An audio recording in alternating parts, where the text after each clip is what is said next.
and you can find out more about me and my team at thesalesenergizer.net.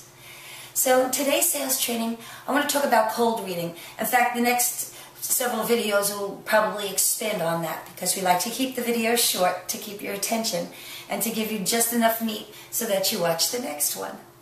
So cold reading. It's usually associated with psychics and mentalists and people like that. And that's funny because as salespeople and as we develop our sales skills, we find ourselves kind of being like psychics because there's no such thing as reality, right? We all have our own perception of reality. And it's our job as a salesperson to understand the prospect's perception and then get them to understand ours and to buy into it, right?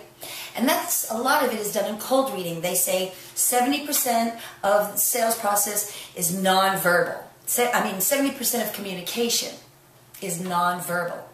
That's huge. That means that we have to learn more about our nonverbal skills than anything. And that's what cold reading is all about. We do it often. How many times that you're in tune with somebody and you can tell they're having a bad day even though they have a smile on their face, and people that don't know them well really can't tell that. How do you know that? You know that by watching the small details about the way they react and the way they respond to everyday information. So for instance, when you're setting up a cold reading situation, and it's just like a sales process, it's funny because I Googled cold reading, right? And pretty much the same process taking place in cold reading is the same process that takes place in sales. It starts with setting the scene, right? And isn't that what we do when we walk in? We set a scene. We have presentation materials, brochures, pens, things like that that we offer to the client to let them understand that we're here to talk about this today, right? And so that's what we call setting the scene and managing expectations. In the old days, they would do the upfront close, which I am not a fan of. You know, okay, Mr. or Mrs. So-and-so, if I can deliver this, this, and this, is there any reason why we can't do business today?